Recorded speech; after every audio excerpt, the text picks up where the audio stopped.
क्या आप भी घर बैठे 5 से 10 हजार रुपए महीने का इंटरेस्ट कमाना चाहते हैं, यानी कि ब्याज आपको आता रहे और आप बस मौज करें?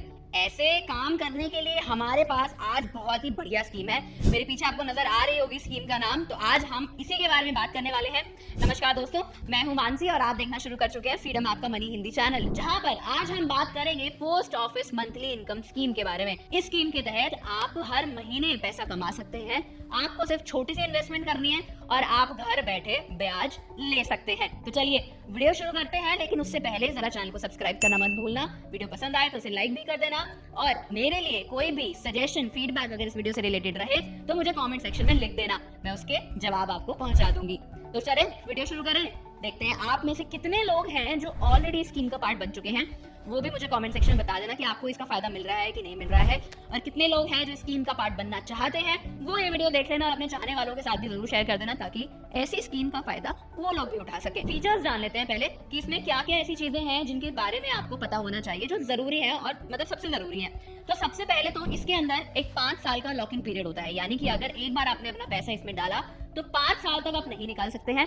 निकाल सकते हैं, उसके भी कुछ टर्म्स हैं, वो भी मैं आगे आपको समझाने वाली हूँ इस वीडियो में, तो आखिरी तक वीडियो जरूर देखना। दूसरा, मिनिमम अमाउंट यानी कम से कम आप इसमें 1000 रुपए डाल सकते हैं और ज्यादा से ज्यादा आप इसमें 9 लाख रुपए डाल सकते हैं।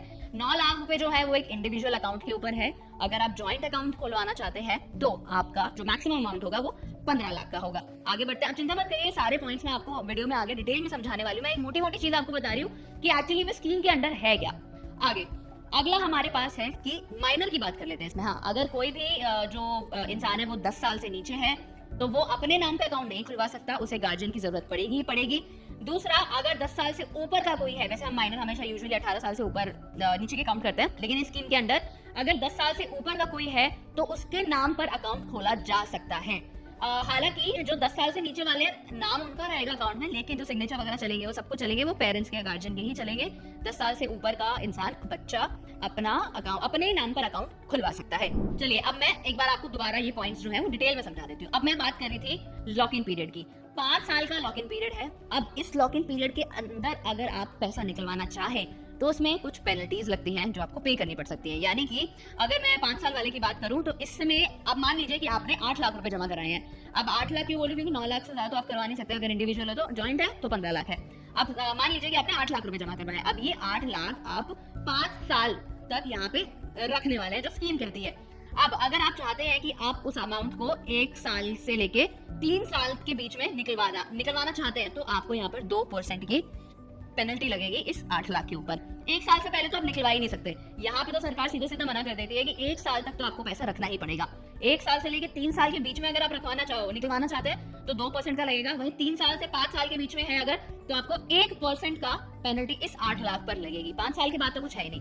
अब स्कीम ये कहती है, सरकार ये कहती है स्कीम के अंदर कि आपका अमाउंट जो है, अब जैसे 8 लाख की अगर मैं बात कर रही हूँ तो वो 8 लाख रुपए आपको 5 साल के बाद यूं के यूं हम लौटा देंगे, लेकिन आपको हर महीने हम देंगे जो भी इस पे इंटरेस्ट होगा। पर मंथ आपको वो इंटरेस्ट जो है मिला करेगा। अब इसमें फिलहाल जो इंटरेस्ट रेट है वो 7.4% का चल रहा है अभी 2024 में। 2024 में इंटरेस्ट रेट जो है वो 7.4% का चल रहा है। इस इंटरेस्ट रेट के हिसाब से आपको हर महीने 8 लाख के ऊपर जो है इंटरेस्ट मिला करेगा। इसके बाद 5 साल पूरे होने के बाद ये 8 लाख रुपए आपको एज इट इज सरकार वापस दे देगी। अब कहाँ देगी, इसके लिए जरूरी है कि आपके पास एक अकाउंट होना चाहिए, यानी कि आपका सेविंग्स अकाउंट। अब ये सेविंग्स अकाउंट में पैसा कैसे आएगा, ये सेविंग्स अकाउंट आपका पोस्ट ऑफिस में ही खुला होना चाहिए। ये एक पोस्ट ऑफिस सेविंग्स अकाउंट होना चाहिए जिसमें आपका इंटरेस्ट जो होगा वो हर महीने आया करेगा। अब अगर और क्लियर इसको करना है तो मैं इसको आपको ना एफडी से कंपेयर करके बता देती हूँ कि ये चीजें जो होंगी वो कैसे होंगी। अब हम एफडी करवाते हैं। अब मैं एक तो 7.4% का इंटरेस्ट रेट जो मैं बोल रही हूँ वो इसके मुकाबले अच्छा क्यों है, क्योंकि एफडी में ना हमारे पास क्या होता है कि इन्फ्लेशन के हिसाब से यहाँ पर पैसा ना उतना तेजी से ग्रो नहीं हो पाता है। यानी एफडी में एक फिक्स्ड रेट ऑफ इंटरेस्ट है, आपको यही मिलेगा। जितनी महंगाई हो रही है उस हिसाब से ये पैसा जो है उतना जल्दी, जैसे मैं ग्रो होने की बात करूँ, नहीं हो पाता है। तो वहां पर डालने से बेटर है कि आप ऐसे किसी स्कीम में इन्वेस्ट कर दें जहां पर एटलीस्ट आपको इन्फ्लेशन से ऊपर का रेट ऑफ इंटरेस्ट मिल जाए। यानी कि अगर आपने 8 लाख रुपए या वॉट एवर 5 लाख 1 लाख रुपए जितने भी इन्वेस्ट करें तो उनकी वैल्यू अगर आपको 5 साल बाद मिल रही है तो वो सेम ना रहे, वो बढ़ के ही आपको मिले। लेकिन एफडी में ऐसा नहीं होता है, वैल्यू जो है वो हमारी उस हिसाब से कम हो जाती है क्योंकि रेट ऑफ इंटरेस्ट रेट जो होता है वो हमें इसमें कम मिलता है। अब एफडी में एक और बात रहती है कि अगर आप एफडी में ये सोचते हैं कि एफडी का फंडा क्या है, एफडी का फंडा ये है कि आप एक बार ही पैसा आपने जमा करवाया, मान लीजिए 5 लाख रुपए यहाँ पे आपने जमा करवाया है एफडी में। अब इस एफडी में आपको इंटरेस्ट रेट जो होगा वो एक बार ही में लग के मिलेगा। अब यहाँ पे कुछ भी है, अगर 7% का अभी एफडी का किसी बैंक का रेट ऑफ इंटरेस्ट चल रहा है अभी यहाँ पे, और आपने मोटा मोटा समझने के लिए मैं यहाँ पे आपको वो कर दे इजी कैलकुलेशन कर देती हूँ एक। अब आपने यहाँ पे 1 लाख रुपए की एफडी करवाई है, तो अब आपको 1 साल बाद 1,60,000 कुछ भी मतलब जो भी अमाउंट है ब्ला ब्ला वाला वो भी आपको सपोज 536 वो उतने रुपए आपको मिल जाएंगे। लेकिन ये अमाउंट जो आपको मिलेगा ये आपको पूरी एफडी मैच्योर होने के बाद मिलेगा, आफ्टर मैच्योरिटी। लेकिन पोस्ट ऑफिस स्कीम में क्या है, एमआईएस स्कीम में क्या है कि आपको हर महीने पैसा आया करेगा। ये है इसका फायदा यहाँ पे कि आपको हर महीने पैसा मिला करेगा, हर महीने आपके अकाउंट में पैसा पहुंच जाया करेगा। आपको इंतजार करने की जरूरत नहीं है कि मेरी एफडी कब मैच्योर होगी या मेरा अकाउंट का लॉक इन पीरियड कब खत्म होगा, ऐसा कुछ यहाँ पे टेंशन नहीं है। एफडी के मुकाबले इस सीन में ये बेटर है। चलिए अब आगे समझ लेते हैं। अब यहाँ पे एक और अच्छी बात ये है कि यहाँ पे कोई भी टीडीएस डिडक्शन नहीं होता है। एमआईएस स्कीम में टीडीएस नहीं कटता है। अभी टीडीएस क्या बोला है, टीडीएस यानी हमारा जो भी इनकम के ऊपर हमें अलग से टैक्स देना पड़ता है वो हमारा यहाँ पर नहीं कटता है। अब जो भी इनकम, जो भी इंटरेस्ट रेट आप स्कीम के अंदर अर्न करेंगे उसके ऊपर आपको कोई भी टैक्स नहीं देना पड़ेगा। अब यही सेम चीज हमारी एफडी में मैं दोबारा कंपेयर करती हूँ। एफडी में क्या होता है, हमारा इंटरेस्ट रेट कट के हमें मिलता है। यहाँ पे मेन बात ये है कि 40,000 से ऊपर जो है वो एफडी में हमारे पास टीडीएस कटता है। यानी ये रूल है सरकार का, इनकम टैक्स का ये रूल है कि अगर आपकी जो आपका इंटरेस्ट है वो 40,000 से ऊपर हुआ है सालाना तो आपको टीडीएस देना पड़ेगा और वो 10% का कटेगा। अब मान लीजिए कि आपने 3 एफडी करवाई, एक आपकी 1 लाख की थी, एक आपकी 5 लाख की थी, एक आपकी 3 लाख की थी। सपोज ये आपकी मैच्योर हुई है कुछ 1 साल बाद, ये आपकी मैच्योर होगी 2 साल बाद, ये आपकी मैच्योर होगी 3 साल बाद। अब यहाँ पर आपने कोई XYZ इंटरेस्ट कमाया, यहाँ पर आपने कोई XYZ इंटरेस्ट कमाया, यहाँ पर आपने कोई XYZ इंटरेस्ट कमाया। अब ये इंटरेस्ट मिला के आपके 40,000 तक नहीं पहुंचा था। मान लेते हैं कि ये आपका कुछ 35,000 पे रह गया, यानी कि अभी आप टैक्स लैब में नहीं आए, मतलब इस वाले टैक्स में नहीं आए हैं, आपका यहाँ पे टीडीएस नहीं कटेगा। लेकिन जैसे ही आपकी ये वाली एफडी मैच्योर हुई उसी टाइम पे उस साल में, और ये आपकी 45,000 के आसपास अगर पहुंच गई यहाँ पे जो इंटरेस्ट आपने कहा, तो वही तुरंत ये 10% का जो टैक्स है वो आपको देना पड़ जाएगा। यानी जितना भी ये टोटल अमाउंट बनता है यहाँ पे आपके इंटरेस्ट का, उस पे 10% का लग जाएगा। सपोज 45,000 का आपने इंटरेस्ट कमाया, अब उसका 10% यानी 4500 रुपए तो आपको टैक्स में ही कट जाएंगे।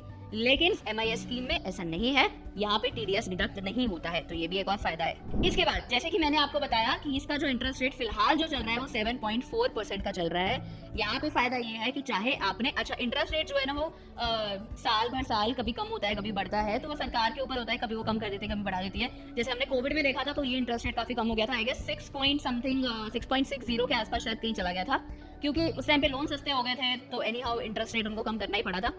अब यहाँ पर अगर अभी की बात कर लेते हैं 2024 में फिलहाल ये चल रहा है, तो 7.4% का इंटरेस्ट रेट जो है ये सेम रहेगा। चाहे आपने अगर 2024 में इन्वेस्ट करा है ना, अब आगे जाके ये कम हो बढ़े इससे कोई फर्क नहीं पड़ेगा, आपको इसी रेट ऑफ इंटरेस्ट के हिसाब से जो ब्याज है वो मिलता रहेगा। ये भी एक इसका फायदा है कि अगर हर साल इंटरेस्ट रेट बदल रहा है तो उसमें आपकी इन्वेस्टमेंट पे फर्क नहीं पड़ेगा।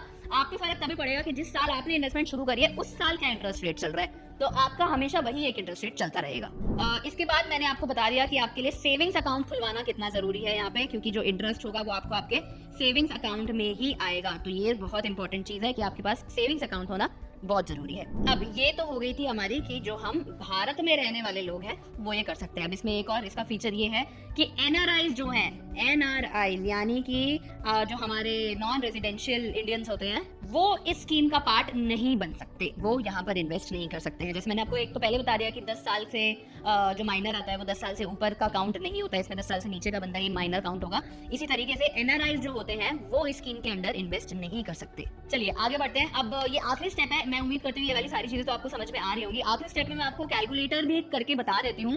एक एमआईएस कैलकुलेटर होता है, तो मैं आपको उसके साथ पूरा एक कैलकुलेशन करके अभी बता देती हूँ। चलिए स्क्रीन पे आपको एक एमआईएस कैलकुलेटर नजर आ रहा होगा। इस कैलकुलेटर के थ्रू आप चेक कर सकते हैं कि आप कितना अमाउंट डालेंगे तो आपको मंथली कितना पैसा मिलेगा। आप अपने हिसाब से चेक कर सकते हैं। मैं आपको मोटा मोटा 1 लाख से करके बता देती हूँ। अब यहाँ पर हमने खोला एमआईएस कैलकुलेटर। मैं मोटा मोटा एग्जांपल आपको 1 लाख से समझा देती हूँ। जैसे कि अपनी इन्वेस्टेड अमाउंट जो है हमारा वो 1 लाख रुपए है।